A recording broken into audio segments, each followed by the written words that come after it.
India's BrahMos missile is rapidly emerging as one of the country's most successful defense exports. After reports confirm that Vietnam has signed a deal to acquire the missile system, Indonesia is now expected to become the next Southeast Asian nation to buy BrahMos. Let's get straight into it.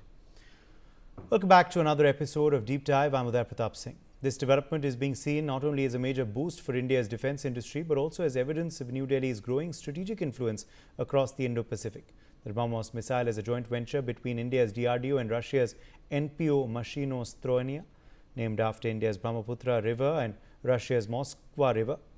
It is widely regarded as one of the world's most capable operational cruise missiles. So what makes BrahMos special? Well, the biggest advantage is speed. Unlike most cruise missiles, which travel at subsonic speeds, the BrahMos flies at nearly Mach 3, roughly 3 times the speed of sound. This makes it one of the fastest operational cruise missiles in service anywhere in the world. The sheer speed dramatically reduces an adversary's reaction time and makes interception significantly more difficult. Another key strength is versatility. BrahMos can be launched from land-based platforms, naval warships, submarines and fighter aircrafts. It can engage both land and sea targets with high precision, making it a multi-role weapon system suitable for a wide range of military operations. The missile has also undergone continuous upgrades. Earlier export versions were limited in range due to international missile technology restrictions, but newer variants can reportedly strike targets at much greater distances. The missile's combination of speed, precision and flexibility has made it one of India's most sought-after defense products.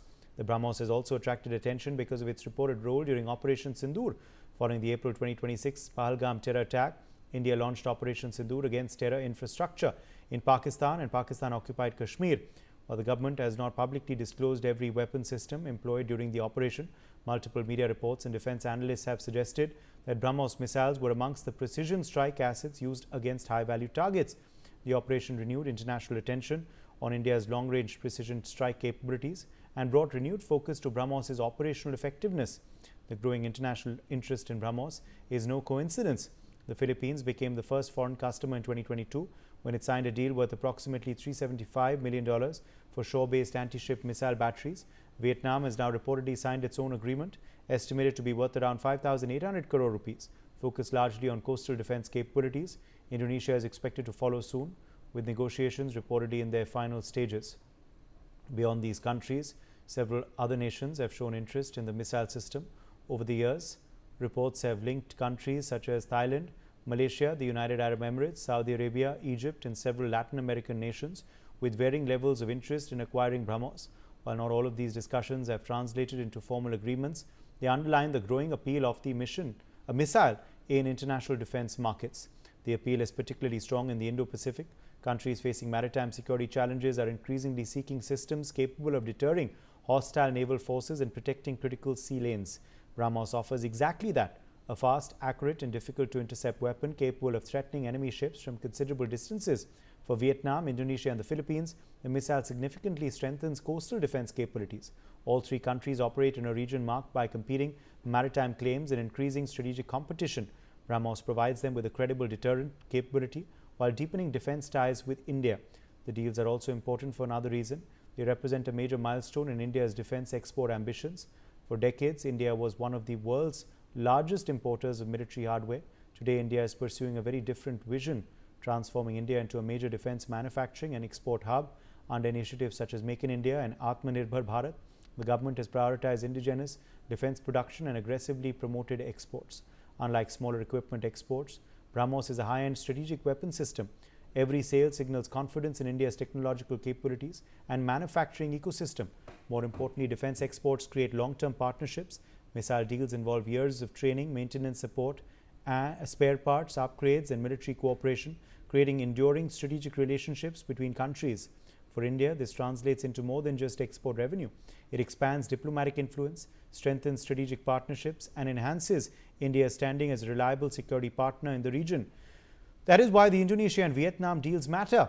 They are not simply purchases of military hardware, they reflect growing confidence in Indian defense technology, demonstrate the increasing global appeal of indigenous military systems and strengthen India's position in one of the world's most strategically important regions.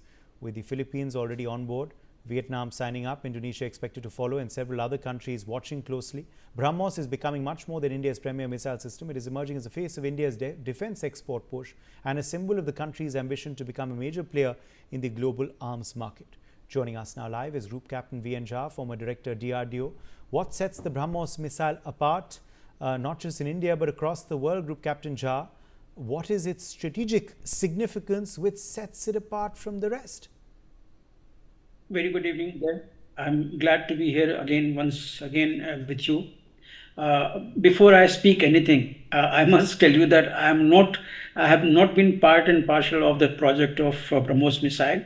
So whatever information I give is not from the project side. It is, being a senior officer in the DRDO, I do have, some information about it. And whatever those informations are there confidential, it may not be possible for me to speak here. But then whatever is there in the public domain, what is in the media, that's where I will emphasize more. Well, you have already given a fairly good amount of brief about the missile. BrahMos is a very versatile missile, and that differentiates it altogether. It adopts few technologies which were not within the Indian reach in those times of late 90s. Like one of the example is that Ramjet engine were not within Indian reach in those days. But BrahMos had already, BrahMos had earlier version, Russian version, PG-10, we used to call it. So those were the things which were already there in use. Russia was already using it effectively, and that is why India had signed with Russia for joint code development and production. It was code development as well, because some of the systems, India had taken the entire technology from Russia, like say propulsion system. I told you it's a rare combination of solid booster stage and the liquid ramjet technology. A very rare combination. The type of air intake that is there, you must have seen the MiG-21 aircraft. The cone, what projects out of the air intake system. So these are very unique things. So this particular missile had that particular thing. It had 6 fins to control the entire navigation and the aerodynamic control. These are the things which were already proven. Beyond that, in those days, this missile used to be guided through the inertial navigation system. That also was a newer technology in Indian context in those days. And otherwise, GPS had the access to it. Now these days, India has got NavIC system. It can be controlled through that. As well as Russia has the alternative system of GLONASS that also can control it, navigate it, and reach the target where it is supposed to hit. So these are few of the uniqueness of this missile which we got as such from the Russia. In addition, this missile also had a very unique payload system. It is a high explosive, about 250 to 300 kgs of high explosive warhead. And that also is semi-armor penetrating, that is, it penetrates through. This missile was basically originally made for against the enemy ships, but then subsequently India found out that it can be used for many other things. And that is what India has taken to all platforms. It is a surface-to-surface missile essentially, but it also has submission. Submission is a munition within the main ammunition, where it can make a burst of like a cluster that can also explode in air should Indian system need any time surface to air missile.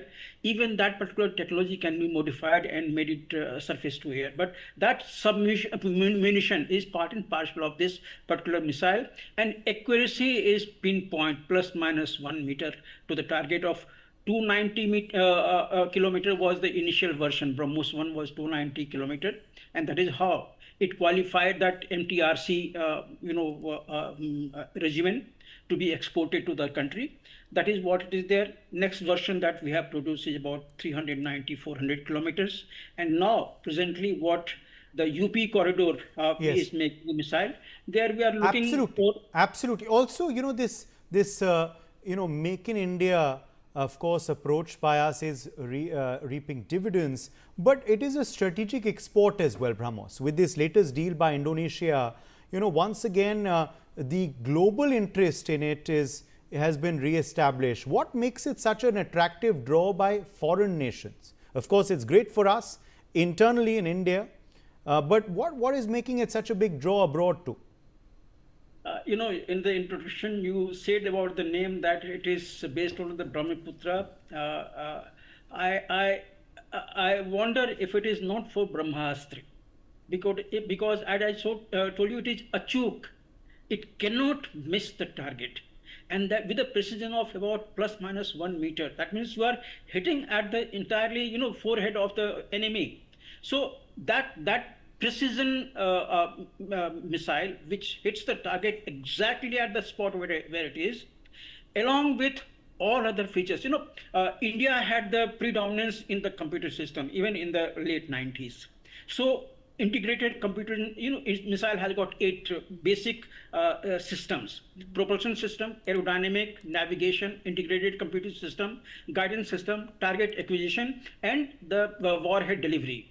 Out of this, the integrated computing system of India was fairly advanced in the late 90s, towards 2000. So that we had used our own, including the guidance system. We had various mode of guidance system already in other missiles like preset, command, navigation, beam rider, homing, and there are fairly other systems. So those we already had. So we have used those things to make it absolutely, a choke. It cannot miss the target. That is one feature of BrahMos. And secondly, it's so sleek. It's just about 0.7 meters thick. It often fools the radar. The signature on the enemy radar is so small, so little. With the speed, with the speed that it has got, 2.8 Mach, now it becomes almost impossible for the enemy to respond. So these are the basic features what makes the missile very, very attractive for the world. But India has to be slightly cautious. There are some nations whom you can absolutely believe that they will not replicate or buy your technology or use your technology against you. Them you must select. But those countries where you don't have faith, India has to be slightly wary of those countries. All right. My thanks to you, Group Captain Jah, for joining us with your perspective on this segment.